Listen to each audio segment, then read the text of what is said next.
Representative Ron DeSantis is now. Jeff Jacoby, the bottom of the hour. David Galertner, top of the next hour. Great lineup. Representative Ron DeSantis, Congressman for Florida's 6th District. Member of the House Committee on Oversight and Government Reform. Good morning, Congressman. Good morning, Dr. Bennett. How are you? I'm just fine. Thank you. I'm just laughing because of Dr. Bennett. Come on, Congressman. You're the big guys now. You guys are the guys who matter right now. So, anyway, delighted you're with us and hearing today. Right? What's going to happen? Who's coming? Is Lois Lerner coming? I don't anticipate her coming. We do want to bring her back.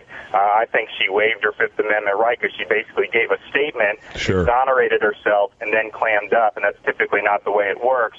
But today's hearing is mainly going to focus on waste in the IRS, but what we are going to do is we're going to bring in the acting commissioner, Danny Werfel, and I think we're going to really try to pin him down on what specific actions he's going to take. Because if you look at the IRS misconduct, Benghazi, all these issues, the one thing that sticks out is just a lack of accountability. Nobody's held responsible for anything. We still don't know who ordered the targeting of conservative groups in this instance, and you just can't have a bureaucracy in which there's absolutely no accountability. Well, I couldn't agree more. Have you seen this story, early story about this Mr. Hull, Carter Hull, this lawyer in IRS? This came out about 4 this morning. I think it was that he gave instruction to Cincinnati. At least people in Cincinnati said so. Oh, yeah, well, I have not seen that specific thing, but the committee has been very clear that we absolutely believe, from what we've heard from people in Ohio, that this just did not originate in Ohio, that it did originate in Washington. Right. The focus today, you say, will be on this abuse, this, $50 million for conferences and so on. They'll be talking about that. Yeah, so far it really is, hey, not me, look over here. Not it's the guy behind the tree. I mean, it is amazing. Bill, I was there when... I was there when Doug Shulman testified in front of our committee. He was the head of the IRS during this period, and he was asked, "Are you responsible for this?" He said, "Well, it happened on my watch, but I'm not responsible for it." And it's just amazing because in the private sector, if you're a business and the IRS is going after you, an executive's not going to be able to say, "Oh, well, that income happened on my watch. I'm not responsible for not declaring that." If you're in the military and you're captaining a Navy ship, for example, ship runs aground, you cannot say that, "Yes, we ran the ship aground on my watch, but I'm not responsible." Just some E5, somewhere on the court. That just doesn't work in any aspect of American life. But it seems that the federal government bureaucracy is just held to much lower standards, which is just not acceptable. No, it's totally unacceptable. We're glad you guys are after it, and I think you're doing a good job. How much I saw Trey Gowdy, who's I think done a great job. You'd agree. I saw him on TV yesterday, and he was saying, "Look, these public hearings are worthwhile. The public gets informed about what's going on." He said, "But these private meetings, we are getting a ton of information." Is that right? That is correct. And we have committee staff, investigators, attorneys who are going in, talking to people. We're recording all of this, and I think that's a good way to do it. And the public hearings are important, but you do got to do that groundwork. So we got a lot of guys working really hard. And at the end of the day, I'm not looking to generate any type of political outcome. I'm just looking for the truth. I think the American people deserve that. What about the truth when it comes to Eric Holder? It seems to me he's been, at best, ham-handed, and at worst, untruthful and ham-handed and incompetent. What's going to happen there, do you think? So we wrote to him and asked him, the chairman of our committee, Bob Goodlatte, said, explain this inconsistency, because you say you've never heard of any type of prosecution of the press, and yet we figured out a couple of days later that he was personally involved with, if not being the one who actually approved the search warrant of James Rosen, in which they represented to the court that Rosen was an aider, abettor, or co-conspirator at a minimum. And so we said, how can these things, they're inconsistent, explain. So he didn't even respond to the letter. He had one of his underlings respond. It was a lot of bureaucratic speak, talking about procedures and whatnot, and so it was totally inadequate. And so Judiciary Committee has given Attorney General Holder till 5 o'clock today to personally respond and explain what he's done. But I got to tell you, Bill, just from watching him testify for our committee a couple weeks ago, he really holds the oversight function in contempt.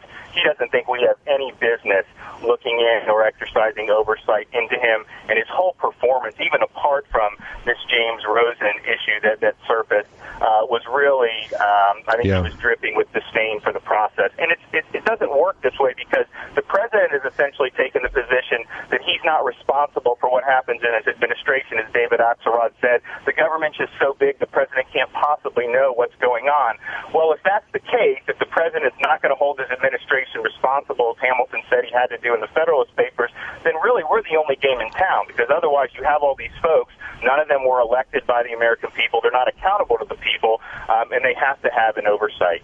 Yeah, I know, you're right. I've recommended, I used to teach the Federalist Papers, recommended people read Hamilton 69, 70, 71, where he says there's a reason for a unitary executive, so that should scandals and problems arise, people cannot point to other people. There's only one person who's responsible.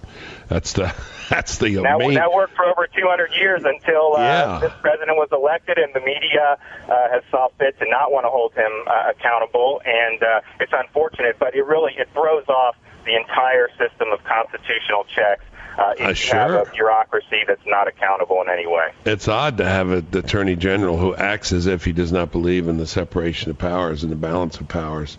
We opined one morning here, Congressman DeSantis, that in addition to having sent back the Churchill bus to London, they might have sent the sign that says "The buck stops here" back to Independence, Missouri. Oh, absolutely. I mean, there's no other explanation for their behavior. What about these new elevations? Susan Rice, National Security Advisor, and Samantha Power. We were rereading her New Republic article this morning when she talks about the U.S. needs to do mea culpas. What is your sense of those? Well, Power, I just think, is objectionable to many of us because of her views. I think they're just outside what we consider to be responsible national security views. In terms of Susan Rice, I think we have some problems with her views, but look, this Benghazi thing, she went on the Sunday talk shows, and she went on 5 different shows and repeated something for which there was no evidence, namely that this YouTube video precipitated the attack or was somehow even related to the attack. We now know none of the intelligence talked about this video. Greg Hicks said it was a non-event. So the question is, either she knew there wasn't any evidence for that, but she was still willing to do that to cover for the president, or she was just so reckless that she just took a sheet of talking points, didn't investigate it at all, and just went on and repeated what she was told to repeat. I think either way, you're in a position where you're not somebody who should be being promoted or elevated to an even higher office, an office, of course, which does not require Senate confirmation and does not require her to testify and answer questions in front of the Senate. Yeah, it's either a knave or a fool, and neither looks particularly good. I suppose at least the Senate will have a chance with the Power nomination to question her about her views. I think so, and I think that that's going to be important. She comes out of an academic frame of reference. There's nothing wrong with that, but I definitely think when you get off kilter, you can start articulating some things that are going to be outside what I think not only most Republicans, but even some Democrats would probably be comfortable with. Yeah, no, I think exactly right. I want to go quickly to a call in Atlanta. Shirley, if you can make it quick, I want to get Congressman Ron DeSantis' opinion on what you're asking. Go ahead. I'll try to. I'm a longtime listener of talk radio. I hear all these things. We hear all these stories and get all this information, and yet I'm so frustrated with feeling like I'm a citizen who can't do anything. I hear congressmen and senators say that they're doing all these investigations, they're going to get down to the truth of things, and yet what kind of action is going to be taken? And if they as senators can't do anything, what can a citizen hope to do? Well, I think people can do something. Ron, Congressman DeSantis? Yeah, no, I mean, I think you can, but I think her frustration is something I hear a lot from my constituents. Sure. It's something that I share. I mean, at the end of the day, the functions that we have in the House are imperfect to deal with every instance of malfeasance in the executive branch, because as we discussed, Bill, part of the system is premised on the president actually holding people responsible. So we have some blunt instruments. We can bring people in and have them testify. Chairman Goodlatte has said that he thinks that we need to look to see whether the Attorney General committed perjury. The problem is that if we were to pursue that, ultimately the Justice Department would be the one who would have to process the case, and I don't think they're going to do that. So it's not a perfect way to hold folks accountable. So we're doing the best we can with the tools that we have.